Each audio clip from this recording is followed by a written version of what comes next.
All right, I want to give you feedback on your quizzes, and I'm trying to get all these videos made before I grade them. So at least this way you have feedback, all right? So add square root of 3 to both sides, okay? Because if you want to do a U sub, this looks like this. So it's kind of looks linear, right? Like you just add this to the other side, right? That cancels. So I isolated my function. That's always my first step. Now I'm going to do the inverse. Now again, this one you do not need a calculator for. The square root of 3 is on the unit circle for tangent, right? So if I were you on the cheat sheet, like for example, the tangent here is 1, right? Because square root of 2 divided by itself. Tangent slide straight across. Negative square root of 2 over 2, with one of them being negative, these are negative 1. Now, what about the tangents here and here? Well, tangent is sine divided by cosine. So let's look at this guy. This is square root of 3 over 2 and a half. So if I take the sine divided by the cosine and you multiply by the reciprocal, when you do that, these cancel. And then to rationalize it, you get square root of 3 over 3. So the tangent here is square root of 3 over 3.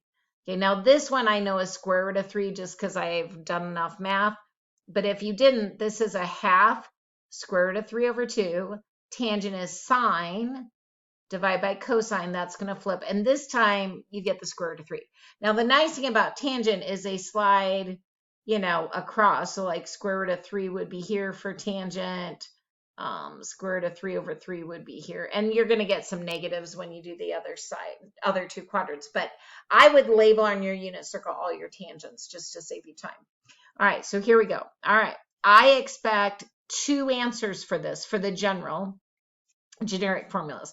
Now, sometimes tangent has a pattern where you can get by with 1. All right, so I'm going to do inverse tangent. Again, I am choosing that. You are not limited in domain. So you are still going to get infinite answers, tangent, you know, that's a really bad tangent. How about something like that, maybe? With some asymptotes right in between. My asymptotes are a little crunch there. But so you're going to get infinite answers here. So tangent is where? At here. So what is that? That's pi over 3 plus 2k pi. So every rotation. And then it's going to slide right across. So instead of doing that other angle, right? Like, you know, whatever, 5 pi over 3 or whatever that is, I don't need to do that. And the reason is I can get by with one formula. So I can do this angle, and instead, do you see how there's a pattern? Rotate 180, rotate 180, rotate pi, rotate pi. So instead of going 2k pi and having 2 formulas, I can get by with theta equals pi over 3 plus k pi. I can get by with one formula, okay? All right, now, what are all the answers in the domain? So this would generate infinite many answers, okay? If I just want the ones in the domain, sub n 0, I get pi over 3. Sub n 1, I get what? Pi over 3 plus pi. Get a common denominator, and that is what? 4 pi over 3. And then if I sub k equal to, this time it's not inclusive, so it's out. So these are your only 2 answers, okay? All right, and again, I don't want to use a calculator with radians if I can get exact answers. All right. This guy looks again like this. So if you need to do a U sub, then just treat it as like, oh, it's linear. I need to bring that over. I need to divide. But again, at the end, you have to sub in your U anyway, okay, which is going to be sine of theta. I am just going to deal with it. So if you are okay with that, then you're going to divide by 2. Sine of theta equals a half. You're going to get the same place, even if you do a U sub. You have to sub the sine back in there. All right.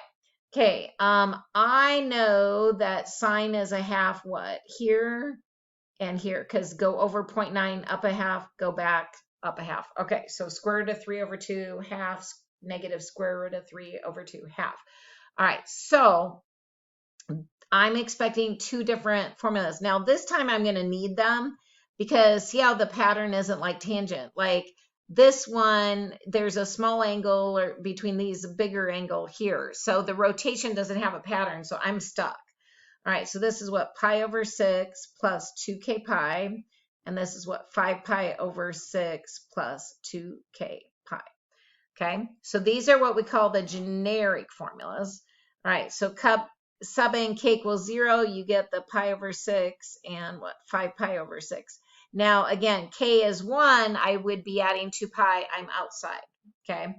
But again, if you were to graph this on Desmos, right, like say I even graph this one, not the original, I would graph the original, but pretend I graph this one. It would be a sine curve, and that's not my best sine curve. But do you see how it's saying, hey, when does sine equal a half? Well, I mean, it equals a half infinite many times, right? Like between 0 and 2 pi, yeah, no, just twice. But the general formulas will generate all infinite many. So that's kind of big. All right, let's look at the next page. All right, so use a trig identity. Okay, so I have sine of 2 theta plus sine of theta equals 0. All right, these are two different functions. All right, it's kind of like saying Mary Jo's the same as, I don't know, Mary Smith or something. Maybe I need a middle name there. But anyway, regardless, you get the point. Just because they have Mary as a first name doesn't mean they're the same Mary. So this sign is eating theta. This sign has an input of 2 theta. Yeah, those are different functions, right? Because their input's different. All right, so I'm going to use a trig identity here, 2 cosine theta, sine theta. And the nice thing on that double angle, there's only one trig identity, which is nice. Now, if you're like, Julie, I looked at the sheet and it says 2 sine theta, cosine theta. You have the commutative property. It doesn't matter the order because 4 times 3 is the same as 3 times 4. So if the trig identity sheet puts it in the other order, just put it in the other order. Doesn't matter. Okay, the only way, this is kind of like a quadratic. I don't know if you see it, but it's kind of like xy plus x equals, say, 0.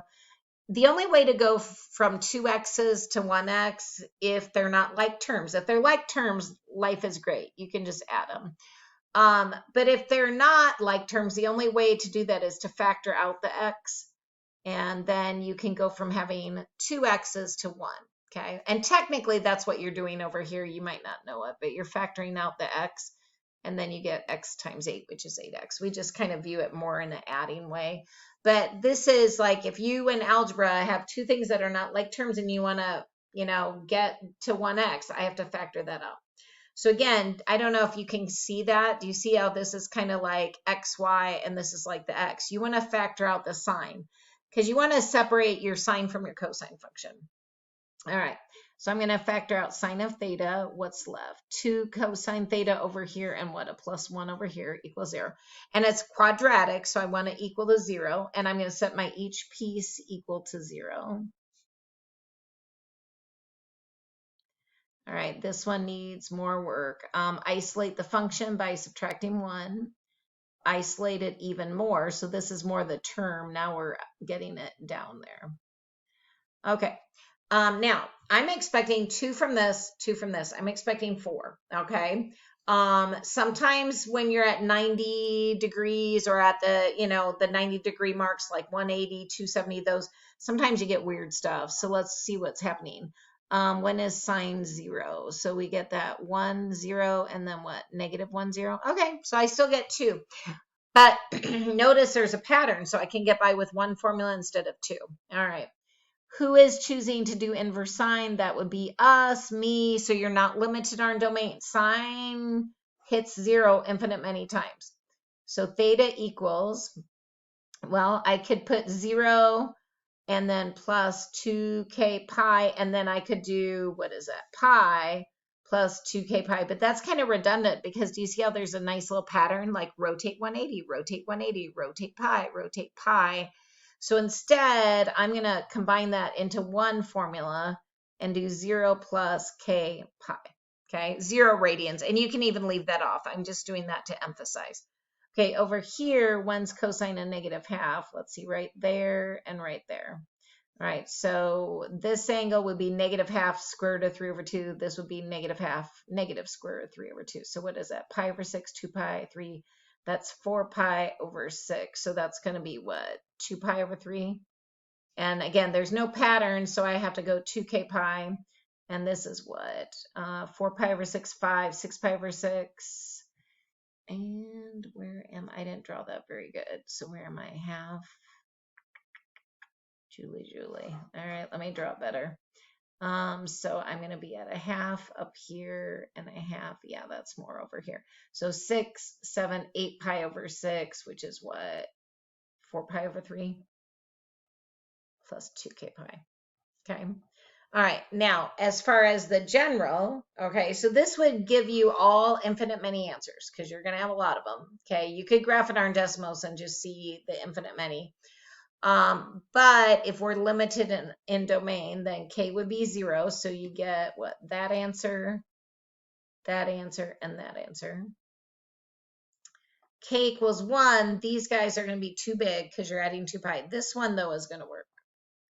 And if k equals 2, again, too big, too big. And this time it doesn't, 2 pi is not inclusive, so I can't do that. So those are my 4 answers. All right, hopefully that helps with the quiz. I will get these graded and hopefully work on the next ones too.